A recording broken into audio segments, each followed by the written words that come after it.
The great question. Imagine waking up one day and realizing that every compliment you've ever received was a cage, every smile a subtle command to stay small, and every pat on the back a disguised plea to never outgrow the room you were placed in, not because people hate you, not even because they wish you harm, but because the very presence of a strong, independent mind disturbs something fragile in the collective psyche, a fragile illusion that conformity equals safety, that agreement is virtue, and that silence is peace. Picture yourself at a dinner table with friends, family, co-workers. The conversation turns toward some popular narrative, harmless enough at first. But then you, sensing a flaw in the logic or perhaps an unseen contradiction, raise your voice gently and say, "But what if that's not true?" And in that moment the air shifts. People squirm, eyes narrow, some laugh nervously. You haven't been rude, you haven't shouted, but you've committed a far greater offense. You've challenged the script, you've thought for yourself, you've shattered the illusion that everyone is thinking the same way for the same reasons, and suddenly the room isn't warm anymore. Why is it that when someone dares to speak truth, even uncertain truth, even raw, personal truth, they are met not with curiosity, but with resistance? Why do we say we admire free thinkers, yet isolate them when they live as such? Why is it that your determination is perceived as arrogance, your clarity as aggression, your refusal to follow as a threat? Is it really about you? Or is it something deeper, something primal in the fabric of society that sees the strong-minded not as individuals, but as a danger to the very equilibrium of the tribe? There's a cruel irony buried in the heart of modern civilization. We claim to celebrate individuality, to glorify uniqueness and resilience.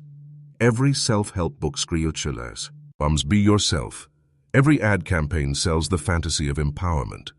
But walk into any real-world system, schools, offices, family units, friend groups, and try to think too deeply, question too freely, or move too confidently outside the lines. You will feel it. The friction, the pushback, the invisible punishment for nonconformity, the way praise subtly morphs into withdrawal, the way admiration shifts into suspicion, the way support becomes silence. You were told to be strong, but the moment you are, people start calling you difficult, dangerous, problematic. What if the world doesn't really want you to be strong-minded? What if it only wants the illusion of strength, the socially sanctioned kind that never disrupts the flow, that never questions the framework, that never truly threatens the unspoken contract of collective denial? Imagine a world where truth is negotiable, but politeness is sacred. Where questioning the obvious makes you a villain, and going along with the crowd makes you moral. Now ask yourself, in that world, what happens to someone who refuses to play along? Not violently, not loudly, but quietly, persistently, just by refusing to betray their own mind. Maybe you've felt it before. The subtle exile, the emotional punishment, the way people suddenly forget to include you, grow cold, or call you intimidating without ever explaining why.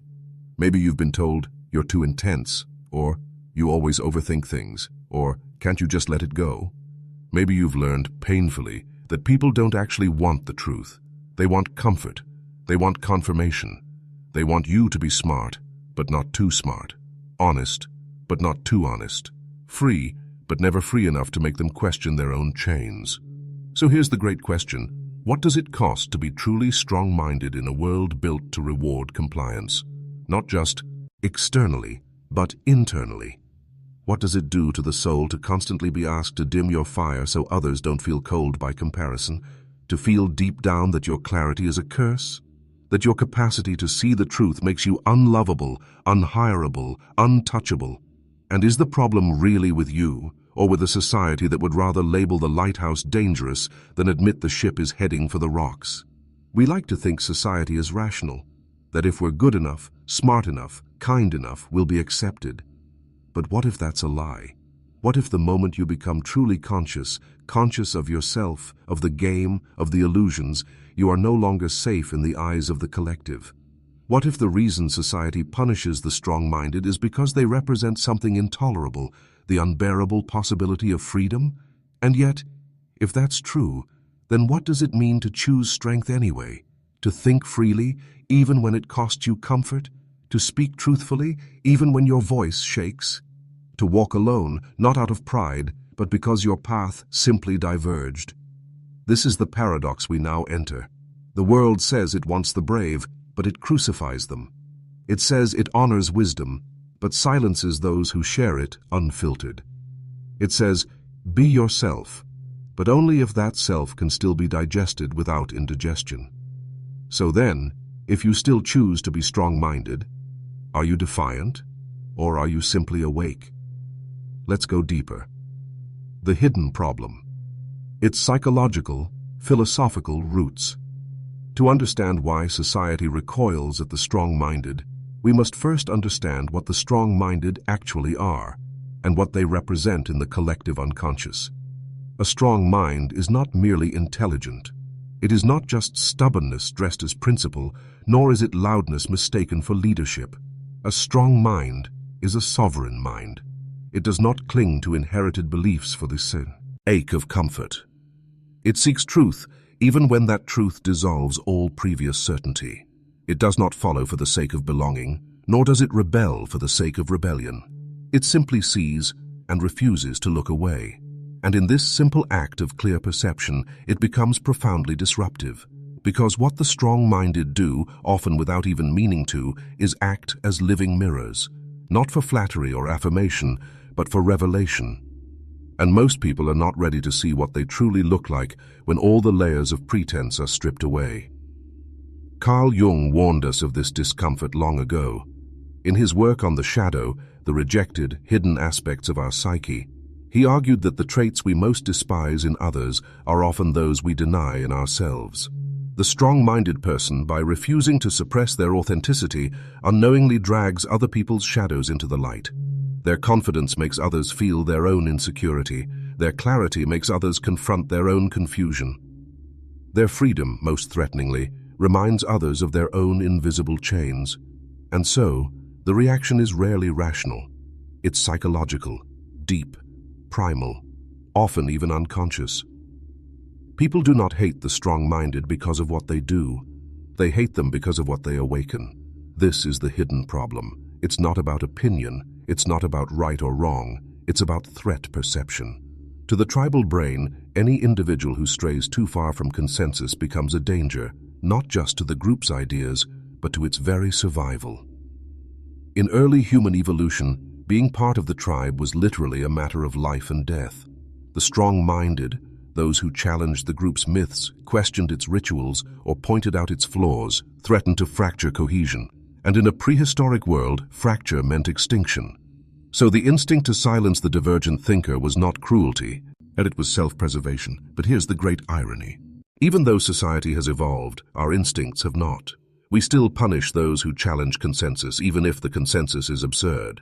We still exile the questioner, even if the questions are necessary. We still treat the one who sees clearly as dangerous, even when their clarity is the only path to real progress. Friedrich Nietzsche, in Beyond Good and Evil, saw this mechanism clearly.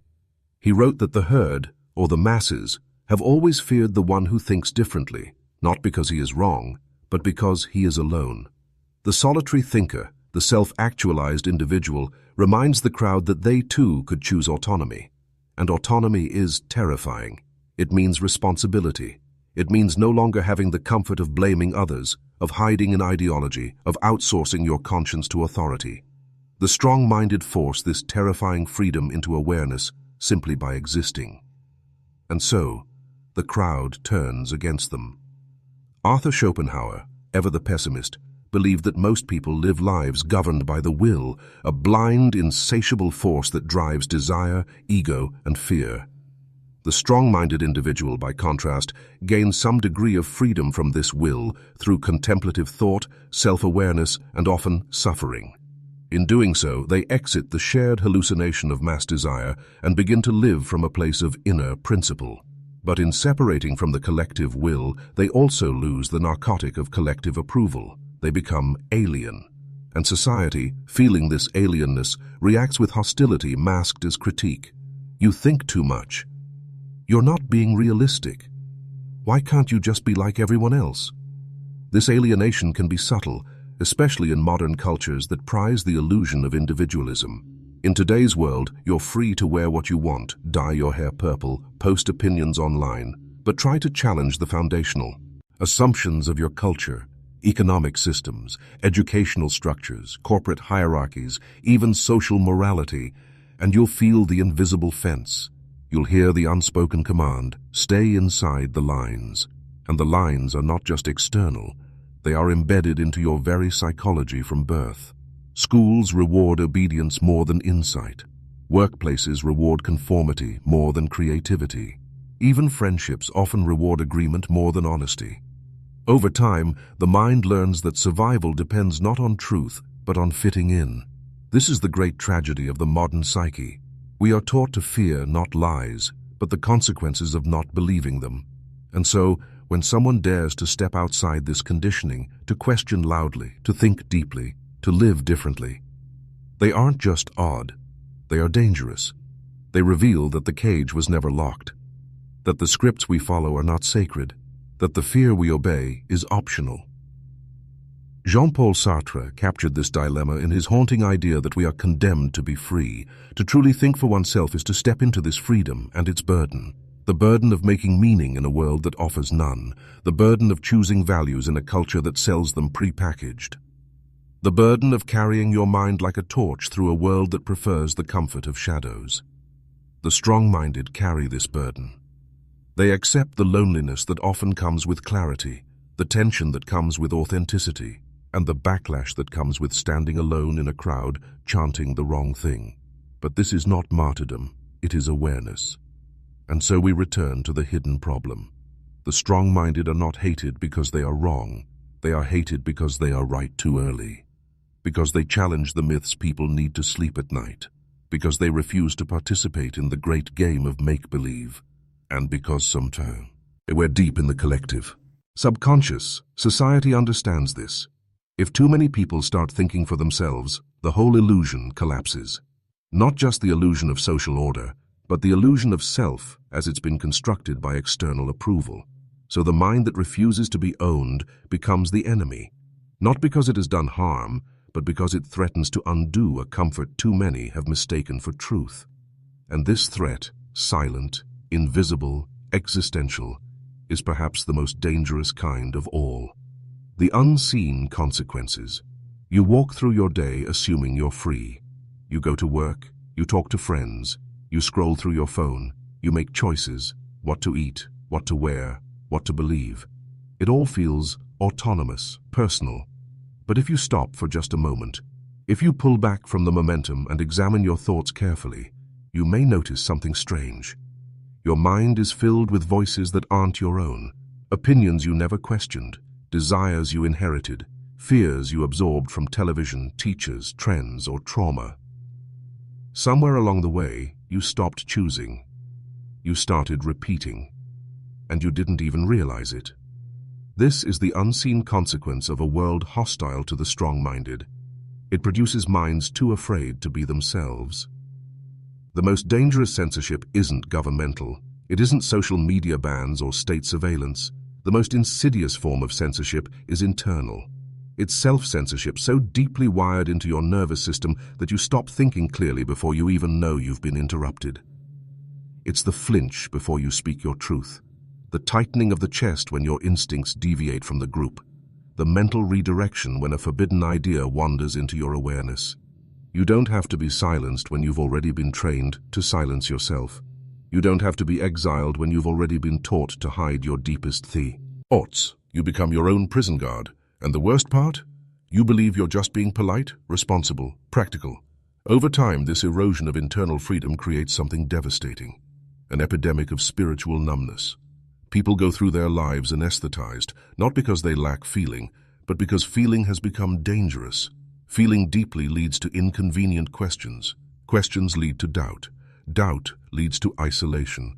And so, without ever announcing it to themselves, many choose a subtle form of death. They choose to feel less, ask less, see less. Not because they're weak, but because they've learned that strength brings exile, that clarity invites resistance, that honesty costs connection. So instead, they smile, they nod, they follow, they blend. They become reflections of what others want to see, and they lose themselves in the mirror. This is not hypothetical. It's neurological. Studies in social neuroscience show that our brains are wired to prioritize social belonging over rational truth. The pain of social rejection activates the same regions as physical pain. The body doesn't distinguish between a broken bone and being left out. So we adapt. We hide our thoughts. We censor our questions. We adopt the tribal logic even when it contradicts our experience. And in doing so, we survive. But at the cost of our authenticity. The strong-minded person threatens this fragile equilibrium. They remind others of the price they've paid to belong. And in response, society retaliates, not always violently, but always subtly. You see it in the workplace. The strong-minded employee is labeled difficult or uncooperative for questioning inefficient protocols, not because they're wrong, but because they disrupt hierarchy. You see it in families. The one who refuses to follow toxic traditions is called selfish or disrespectful, even if their refusal is rooted in integrity.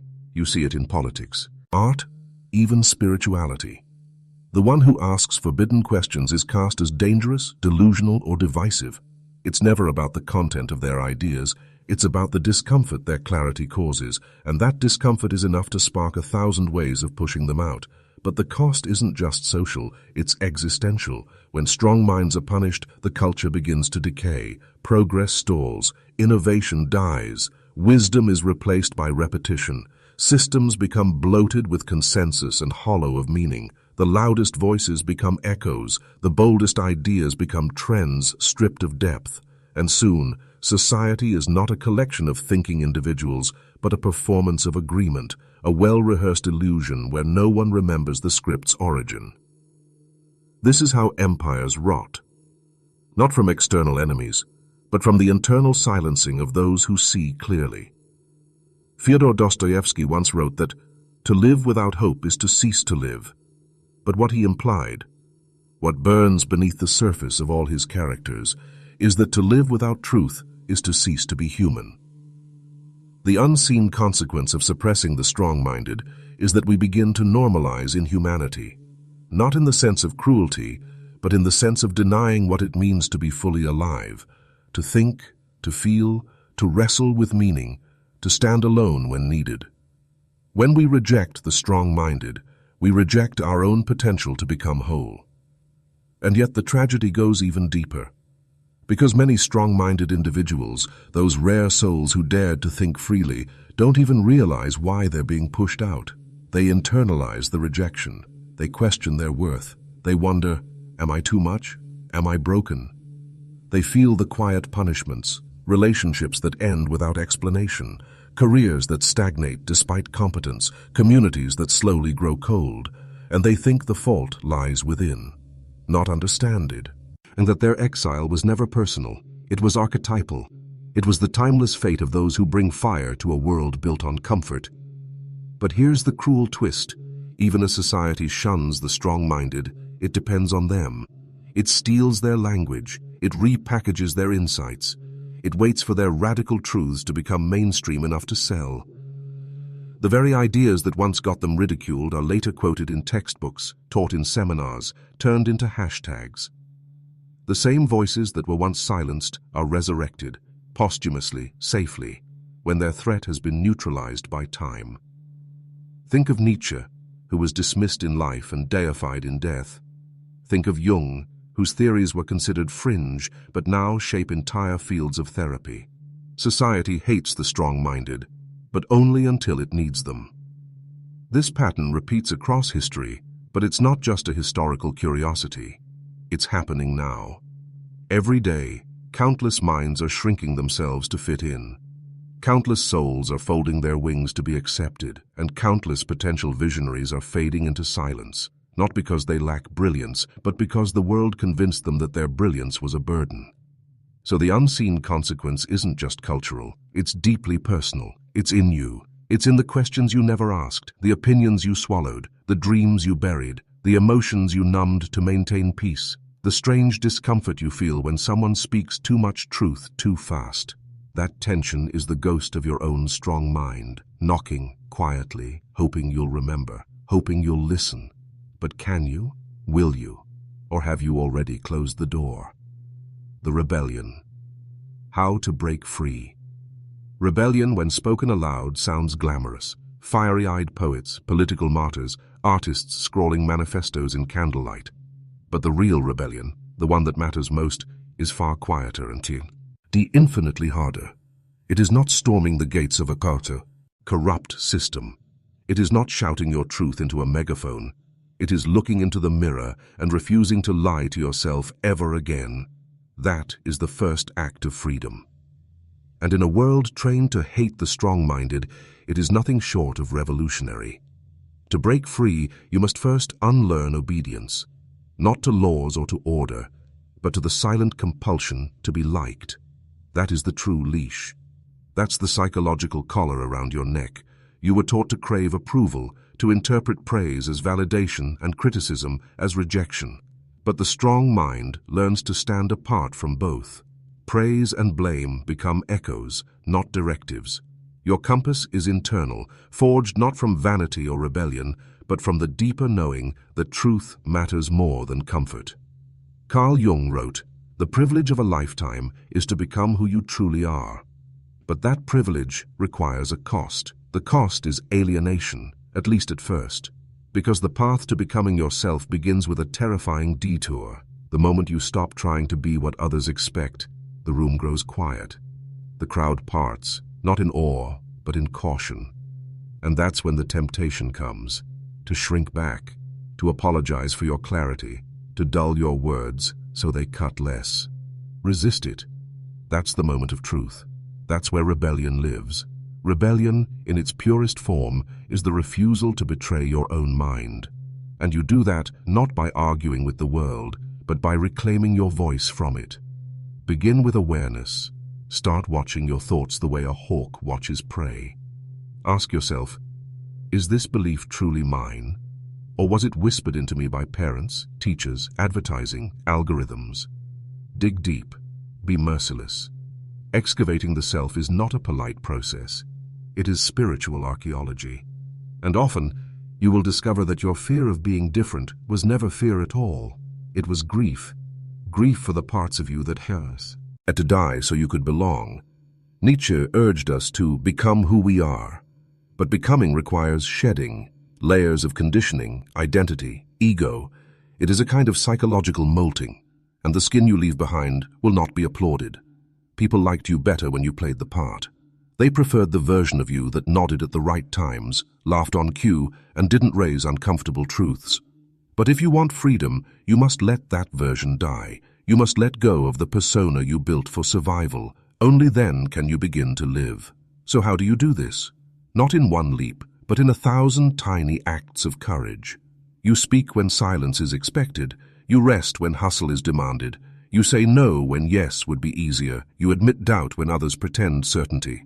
You allow yourself to feel deeply, even when the world tells you to numb. And perhaps most importantly, you stop waiting for permission. Strong-minded individuals don't ask if they're allowed to think differently. They simply do. They don't check to see who agrees. They check if it's true. But be warned, the first phase of rebellion is often loneliness. That's why so few complete the journey. The moment you wake up from the dream of consensus, you find yourself walking alone. It's cold at first. Familiar faces may turn away. Old alliances may wither. The price of freedom is the loss of false connection. But in time, the loneliness becomes solitude. And solitude, when chosen, is not a wound. It's a sanctuary. It's where your real self grows its roots. It's where your inner voice becomes louder than the noise of the world. And then something strange begins to happen. You start attracting others who are waking up too. You begin to recognize each other, not by style or speech, but by the silence between words, the way their eyes don't look for approval but for alignment. You form tribes not of conformity, but of resonance, communities not of comfort, but of truth. This is the second phase of rebellion, not isolation but real connection. The kind that doesn't require you to be smaller to be loved. The rebellion then is not just personal, it is philosophical, it is spiritual, it is existential. It is the refusal to become a puppet of your culture, the decision to live from your core, even when that core defies everything around you. Viktor Frankl, survivor of the concentration camps and author of Man's Search for Meaning, wrote that everything can be taken from a man but one thing, the last of the human freedoms, to choose one's attitude in any given set of circumstances. That is the foundation of the strong mind, the unshakable internal freedom to choose your own meaning, your own path, your own truth, even when the world rejects it. You won't always feel strong. In fact, you'll often feel like you're breaking. But here's what no one tells you. Breaking is not failure. It is transformation. The old structures inside you must collapse so the new ones can form. Your old beliefs must fracture so that real wisdom can rise. The voice you silenced for years must scream before it can speak clearly. Do not fear this process. Welcome it. It means you're alive. It means you're becoming. And when you are tempted to go back, to be liked again, to be safe, to be normal, remember this. Normal is a graveyard. It is the slow death of the soul for the comfort of never being questioned. And you were never meant for that. You were meant to see clearly, to think freely, to burn brightly. So rebel, not for spectacle, not for rebellion's sake, but for the sacred act of remembering who you are. Speak your truth, live your principles, walk your own path, even if you walk it alone, especially then. Because that is when you discover the greatest paradox of all.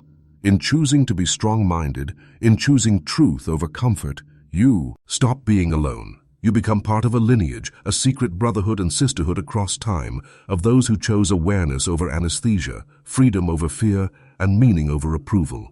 This is your initiation. The door has opened. Step through it, and don't look back. The ultimate truth, the final, most powerful realization. What if everything you've ever been punished for was actually the most honest part of you? What if the thoughts that made others uncomfortable were not flaws, but signals, clues that your mind was trying to free itself from inherited illusions? What if the emotional tension you've carried your whole life wasn't evidence that something was wrong with you, but that something was deeply wrong with the world you were told to conform to? And what if the very act of asking these questions is what makes you sane in a world quietly addicted to delusion? The ultimate truth, the one buried beneath all the social scripts, psychological conditioning, and philosophical despair, is terrifying in its simplicity. You are not here to be liked. You are here to wake up. And in waking up, you will disrupt. You will threaten. You will be misunderstood. But this is not a side effect. It is the proof. Because a sleeping world will always fear the one who wakes first. And here's where the paradox deepens. The more awake you become, the less you need others to approve of your awakening. The strong mind is not desperate to be seen. It sees. It sees itself. It sees others. It sees reality. Not as the culture defines it, but as it actually is, in all its raw, unfiltered intensity. And this is the great shift, the ultimate turning point. When you stop asking, how can I make them understand me? And instead ask, what is the truth I cannot afford to betray, even if they never do? This is the end of the performance. It's the moment the mask cracks, not because someone tore it off, but because you simply grew tired of holding it in place. It's not a dramatic explosion. It's something quieter, a stillness, a clarity, a realization that pretending is no longer survivable, that belonging at the cost of your soul is not belonging, it's spiritual starvation, and that being alone in truth is far more nourishing than being embraced in illusion. The world will still try to pull you back. You'll still be offered comfort in exchange for silence, applause in exchange for compliance, love even in exchange for self-abandonment. And sometimes you'll be tempted. You'll wonder if maybe, just maybe, you could turn the volume down on your truth and still be whole. But you won't. Because once you've tasted the freedom of a mind unowned, you cannot return to the cage, even if the cage is gold. Even if it sings. And here is where everything changes, not just for you, but for the world around you. Because when you live as a truly strong-minded person, you become a walking contradiction to the lies everyone else is surviving on. You become a living example of another way. And even if they don't admit it, even if they reject you, mock you, or exile you, you are planting a seed. Every time you speak truth, even trembling, you give someone else permission to do the same. Every time you choose principle over popularity, someone silently notices. Every time you walk away from a hollow room rather than betray your own clarity, someone else begins to question why they've stayed. You become, in the deepest sense, a mirror not for ego, but for possibility. And that is your real gift. That is the true power of the strong mind. Not to control others, not to dominate or convert, but to awaken, to illuminate, to be a quiet signal in the noise, a lighthouse in the fog, a flare in the sky that says, it is possible to think for yourself and still be whole. It is possible to feel deeply and still be free. It is possible to live without betraying your own mind. And as you grow in this truth, something even more mysterious occurs. The very rejection you feared becomes irrelevant. The isolation transforms into solitude, then into strength. You no longer crave the comfort of being liked. You crave integrity. You crave alignment. You crave the sacred silence that comes from not arguing with your soul. You realize that being misunderstood is not failure. It is the proof that you've stepped outside the matrix, that you are no longer translating yourself into a dialect that was never built to hold your depth. This, finally, is what society fears most. Not your ideas, not your rebellion, not even your freedom. What society fears is that you will no longer need it, that you will stop negotiating your worth, that you will walk away from the game entirely and build something else, something rooted in authenticity. A life not defined by reaction, but by intention. And when enough strong-minded people do that, when they stop trying to fix the system from within and instead become creators of new paradigms, the old world begins to dissolve. That's the real revolution. It's not loud. It doesn't march or demand. It simply exits. And in its absence, the false collapses. So here we are, at the edge of that exit. And the question returns, sharper now, more alive than ever. Will you betray yourself to be accepted by people who've betrayed themselves? Or will you walk alone, if needed, to remain whole? The strong mind answers not with words, but with silence, deep, immovable silence. The kind of silence that can only be found in those who have nothing left to prove, only something left to live. This is your moment, not to become something else, but to remember what you've always been beneath the noise. A clear, wild, undomesticated mind, a sovereign consciousness, a truth so radiant it could no longer fit inside the lies. And so you rise, not in arrogance, but in reverence, not in anger, but in clarity, not to escape the world, but to stop letting the world escape you. You no longer belong to the script. You belong to reality, to truth, to yourself. And that, in the end, is what society hates most, but what the world needs most. A mind that cannot be owned, a soul that cannot be sold, a fire that cannot be put out. You